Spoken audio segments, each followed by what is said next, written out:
Hey y'all, Data Guy here. And today I have a video for you on something that I actually started out my education in, and that is what is data science?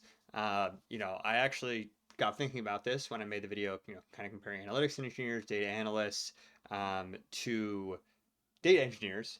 And I was wondering, hey, where does the data scientist really sit? Because a lot of the responsibilities of a data analyst might seem similar to a data scientist, and then almost the more advanced view that I previously had, a data analyst is kind of more a one step down from a data scientist. They're more just kind of doing smaller reports, developing actual insights from like pre-clean data versus data scientists generally have larger scope, where they're going to be looking over new sources of data or reinterpreting data, looking at unstructured data, structuring it. They kind of have some of the skills of an analytics engineer. Um, but enough of that. Anyway, so I wanted to make a video specifically on what a data scientist is to really clarify that picture for you of understanding, hey, if I'm a data analyst or if I'm in one of the other fields, what is a data scientist? Is it something that maybe interests me? And is it still important in the age where you have, so many different tools with AI and ML to actually kind of interpret all of your data for you? And so we're going to get into all of that in this video, and hopefully you'll leave with a better understanding of what data science is and if you're interested in learning more. So first, I kind of wanted to just quickly touch on, what is data science at a high level, and think of it as really an interdisciplinary field that leverages various scientific methods, processes, systems that to extract knowledge and insights from data that can be both structured and unstructured. So where, this is again that distinction from data analysts who's going to be working with structured pre-clean data a lot of the times. Data scientists might be saying, hey, I want to take this raw customer transaction data and turn it into something actionable that my business can actually use.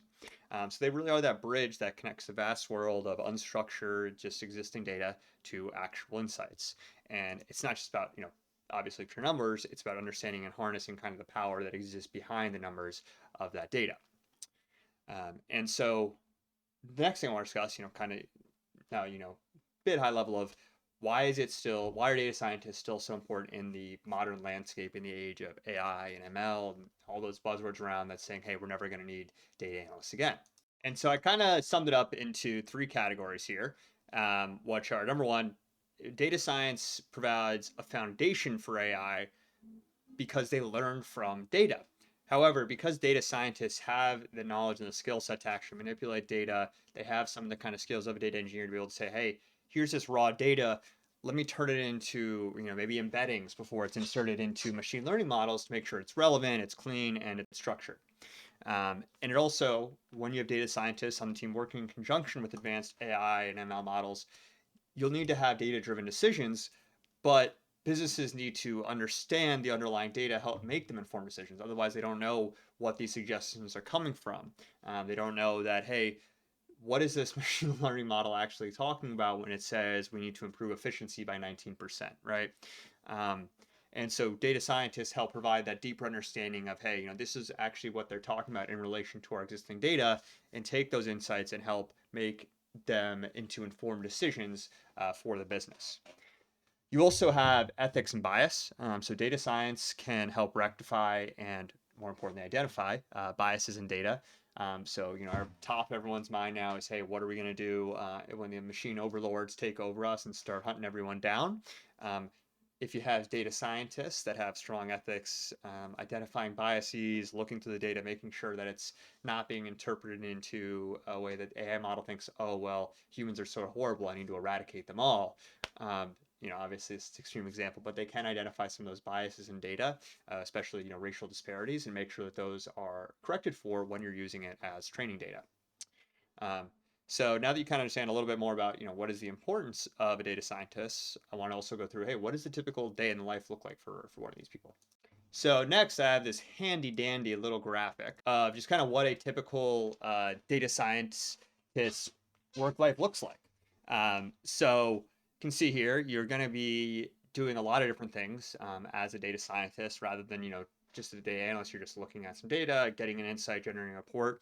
Data scientists are doing everything like data collection, cleaning, accessing new sources of data, ensuring its quality, reliability, building mechanisms to clean that data programmatically so it's not done in a manual way. Um, also exploratory data analysis. So before diving into modeling, you're going to need to actually explore the underlying data, understand its characteristics, any patterns, potential anomalies, potential black holes in the actual data. And then you can move on to your modeling. Data scientists are using statistical or machine learning or AI techniques to create models to predict outcomes and discover patterns.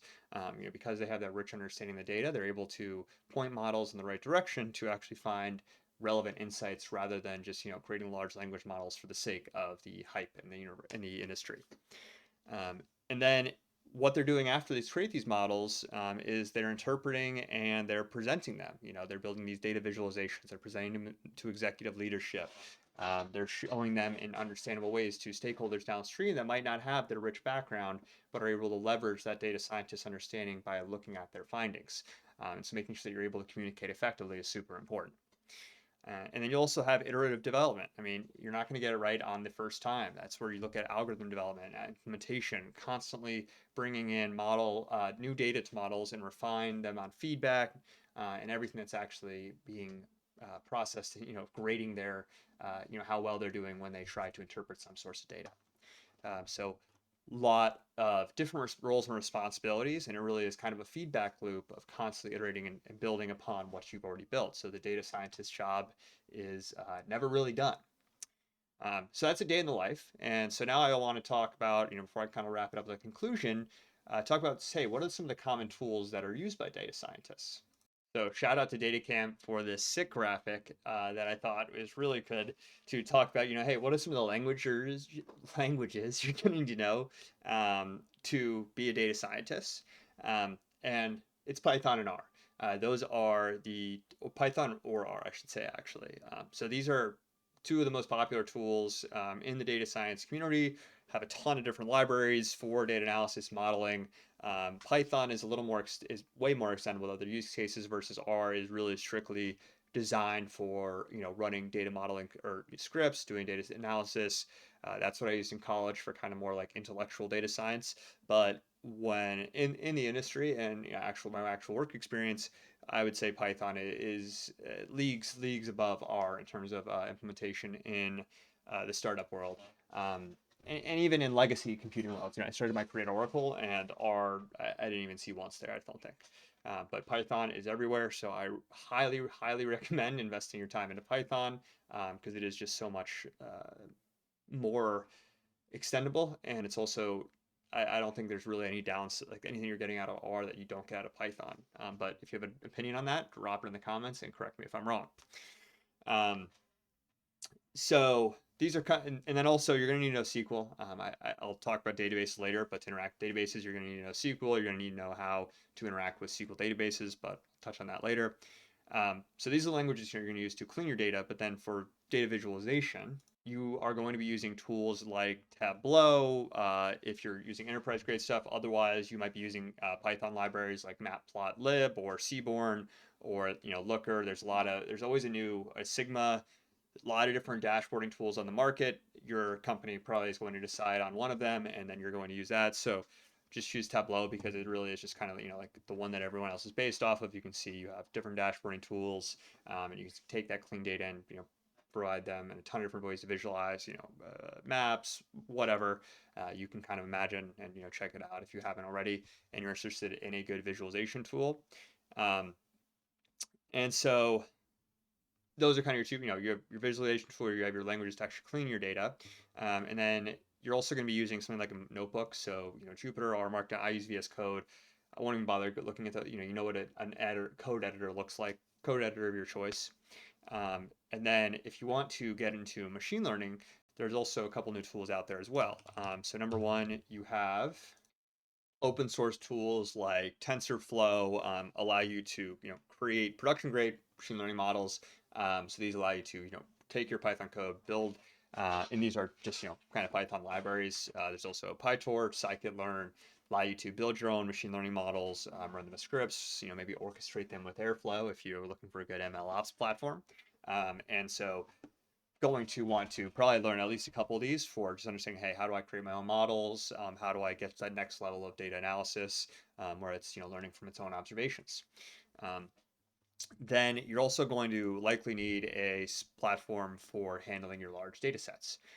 And so kind of on the more legacy side, you have Hadoop. And it is by no means, like out of date. A lot of companies still use Hadoop. It's a great open source framework for, really large scale computing where you can scale up, hundreds, thousands of machines to perform operations parallel, to do lots of large scale data transformations.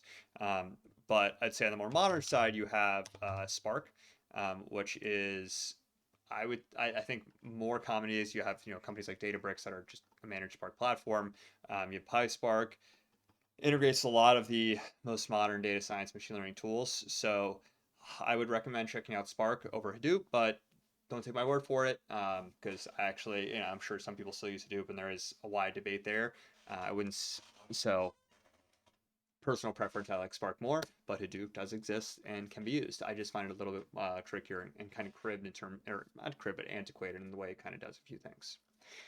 And then finally, if you're going to be a good data scientist, you're going to need to know where to get your data from. And so that's where you're going to be using databases like MySQL, or you're going to need to use your SQL knowledge to actually know how to write queries, select statements to pull data out of these databases. And these could be open source SQL, Postgres. This could be something like a Mongo database, which is actually a NoSQL database where everything is stored in like a JSON format, and that's kind of more for application speak. So a lot of different options here for how you want to, not I guess not options for how you, but how your company might be handling their data. And so just having a good understanding of SQL will allow you to interact with almost all of them. And so, kind of to wrap it all up, I just wanted to kind of end it with, this statement that data and data science is the backbone of AI problem solving, and data science is really going to be the backbone that supports these evolving fields of ML and AI. It ensures that all of these decisions, as people try to use these tools for generating new actionable insights, make sure that those decisions are grounded in solid, comprehensive data analysis, not just thrown willy nilly because you're trying to keep up with the trends. And so, as the world kind of becomes increasingly data driven, the role of data scientist is only going to become even more crucial. So, I think it is a very exciting field to be a part of over the coming decade. So, that's all I have for you today. If you have anything you'd like to see in the future, if you disagree with anything I said, drop in the comments. I love to hear it. And if you enjoyed this video, please like and subscribe. And above all else, have a good day. Data Guy out. Peace.